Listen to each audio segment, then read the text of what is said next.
வணக்கம். இன்றைக்கி சேனலில் உள்பாவடை வந்து அடியில் மடித்து தைக்கிறது எப்படின்னு சொல்லி தர போகிறேன். நிறைய பேர் பார்த்தீங்கன்னா எம்ப்ராய்டரி பாவடை தான் வாங்குவாங்க. எம்ப்ராய்டரி வாங்கியிருப்பாங்க, ஆனால் ஹைட்டு வந்து அகலம் கரெக்டாக இருக்கும், ஹைட்டு வந்து அதிகமாக இருக்கும்.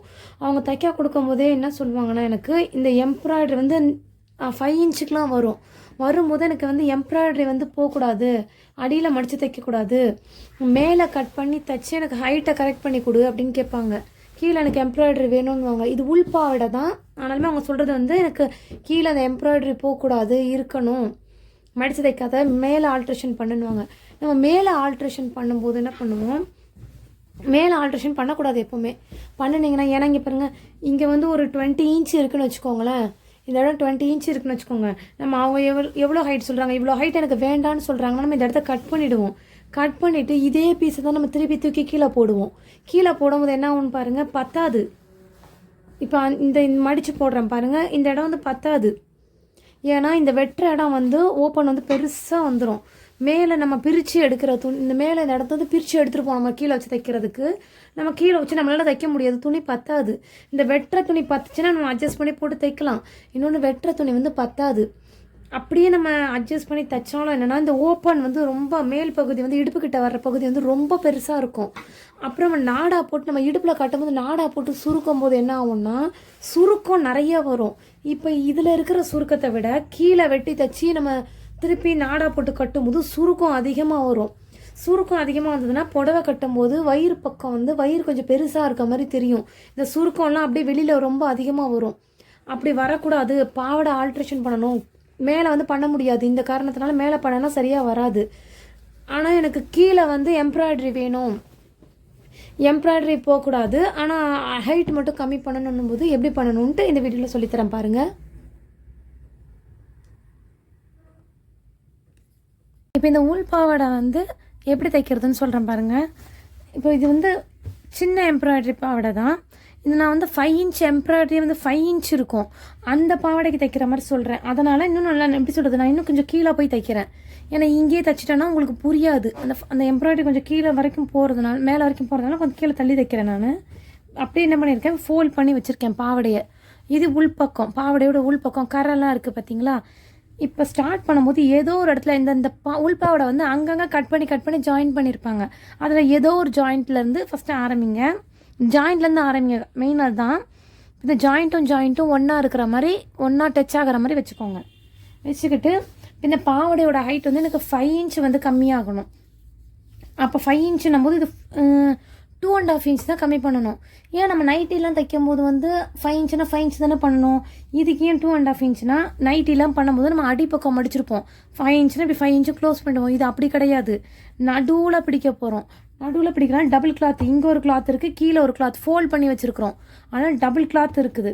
அதனால் 5 இன்ச்சுனா 2.5 இன்ச்சு நம்ம தைச்சா போதும். இப்போ பாருங்கள், ஸ்டார்ட் பண்ணலாம். இப்போ 2.5 இன்ச்சு இருக்கிற இடத்துலேருந்து பார்த்துக்கணும். புதுசாக தைக்கிறவங்க முடிஞ்ச அளவு ஒரு பென்சிலோ ஏதோ ஒன்று வச்சுக்கோங்க. எதுக்காக சொல்கிறேன்னா, இப்படி 2.5 இன்ச்சு வருதுன்னா இப்படி நீங்கள் ஒரு சின்ன கோடு போட்டுக்கோங்க. ஃபஸ்ட்டே கீழே உட்காந்தே போட்டுட்டு தயவு செஞ்சு மேலே வராதிங்க, அளவு மாறிடும். இப்படி நம்ம தைக்கும் போது கொஞ்சம் தள்ளி 2.5 இன்ச்சுக்கு இப்படி ஒரு போடு சின்னதாக போட்டுட்டிங்கன்னா அந்த மார்க்கிங்கை கனெக்ட் பண்ணி தைச்சிக்கலாம். கொஞ்சம் எக்ஸ்பீரியன்ஸ் ஆகிடுச்சு, இல்லை நான் கரெக்டாக தைச்சிருவேன்னிங்கன்னா நீங்கள் அப்படியே தைக்க ஆரம்பிச்சிடுங்க. இன்னொன்று, இது தைக்கும் போது இப்போ 2.5 இன்ச்சுனா அப்படியே டேரெக்டாக மார்க் பண்ணக்கூடாது. இப்போ நான் மார்க் பண்ணிட்டேன்னா, இப்போ இந்த ஃபஸ்ட்டு என்ன சொன்னேன், ஒரு தையல்லேருந்து ஸ்டார்ட் பண்ண சொல்லியிருந்தேன். இப்போ இந்த இடத்துலேருந்து எண்டுலேருந்து அளந்து காட்டுறேன் பாருங்கள். இது இந்த கீழே கரை பக்கத்துலேருந்து இந்த மொத்தமே எவ்வளோ இருக்குன்னு ஃபஸ்ட்டு நான் அளக்கணும். இந்த ஃபோல்டிங் இங்கே வரைக்கும் கீழேருந்து இந்த ஃபோல்ட் பண்ணியிருக்க இடம் வரைக்கும் மொத்தமாக எவ்வளோ இருக்குன்னு அளந்துக்கணும். ஊசியில் கொஞ்சமாக தைச்சதுக்கு அப்புறம் தான் அளவு எடுக்கணும், ஃபஸ்ட்டே அளவு எடுக்காதீங்க. இங்கே வந்து எனக்கு 8.5 இன்ச் வருது, கீழே அந்த கரை பக்கத்துலேருந்து நான் மடிச்சிருக்கேன் நடுவு வரைக்கும் 8.5 வருது. அதில் என்ன பண்ணியிருக்கேன்னா, இந்த இடத்துல 2.5 இன்ச்சில் நான் தைக்க ஆரம்பிச்சிருக்கேன். மொத்தம் 8.5, அதில் 2.5 இன்ச் நான் தைக்கிறேன். அப்படின்னும் போது கொஞ்சம் தள்ளி திருப்பி அந்த டேபிள் எவ்வளோ தூரம் இருக்கும் அவ்வளோ தூரம் ஃபோல்ட் பண்ணிக்கணும். எந்த அளவுக்கு இதை ஃபோல்ட் பண்ணணும்னா, இந்த இடத்துலேருந்து இந்த ஃபோல்டிங் வந்து 8.5 வரணும். இப்போ 8.5 இன்ச் வந்துருச்சு. 8.5 இன்ச் வச்சோன்னே பாருங்கள், ஒரு சின்ன ஃப்ளீட் மாதிரி அதிலே வந்துருச்சு. அந்த ஃப்ளீட்டை வந்து முடிஞ்ச அளவு ஜாயிண்ட்டில் வச்சிங்கன்னா வெளியே ஃபினிஷிங் நல்லா இருக்கும். இல்லை எனக்கு அது கொஞ்சம் வைக்க கஷ்டமாக இருக்குன்னா நீங்கள் நடுவில் கூட ஒரு ஃப்ளீட் வச்சுக்கோங்க. இந்த பாவாடையிலே ரெண்டு பீஸ் வந்து பெரிய பீஸாக வரும். அது வந்து நம்ம கண்டிப்பாக நடுவில் ஒரு ஃப்ளீட் வச்சு தான் தைக்கணும். முடிஞ்சளவு ஓரமாக வைக்கும்போது ஜாயிண்ட்டில் வைக்கும்போது கொஞ்சம் ஃபினிஷிங் நல்லாயிருக்கும். இப்போ 2.5 இன்ச் நம்ம அப்படியே ஸ்டிச் பண்ண போகிறோம். திரும்பவும் 8.5 வச்சு அதில் 2.5 இன்ச்சில் தையல் போடுறதுக்கு ஒரு மார்க் பண்ணிக்கிட்டு நீங்கள் தைக்க ஆரம்பிக்கலாம்.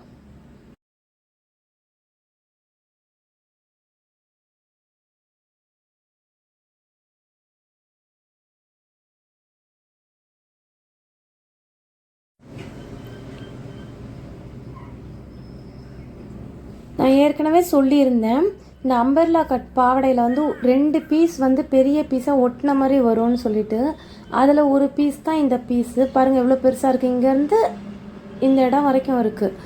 இதில் வந்து நம்ம ஓரத்தில் ஜாயிண்ட்டில் வந்து துணியை ஃப்ளீட் வைக்கும்போது வைக்கலாம். கொஞ்சம் வந்து நடுவுலையும் ஒரு ஃப்ளீட் வரும். அதை வந்து நடுவில் ஒரு ஃப்ளீட் வச்சு நம்ம தைச்சோம்னா நல்லாயிருக்கும்.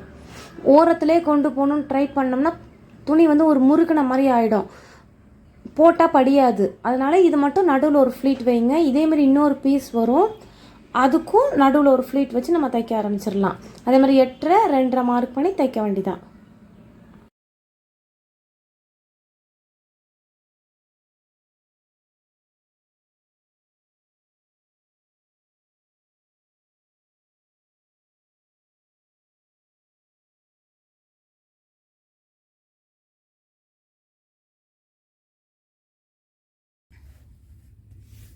இந்த மாதிரி 8.5 வருது, 2.5 வருது, திருப்பி நடுவில் ஒரு ஃபோல்டிங் வருது.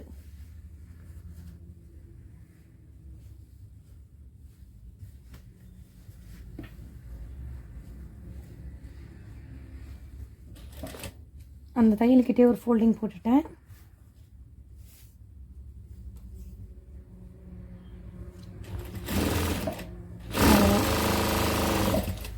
இப்போ ஸ்டார்ட் பண்ண இடம் வந்துருச்சு.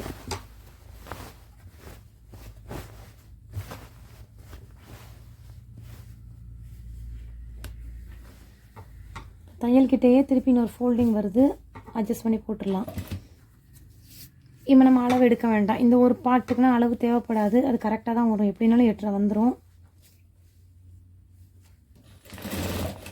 சுருக்கம் வரும்போது தையல்கிட்ட வச்சு அட்ஜஸ்ட் பண்ணி விட்டுருங்க. டைட் மட்டும் அடிச்சு விட்டுருங்க.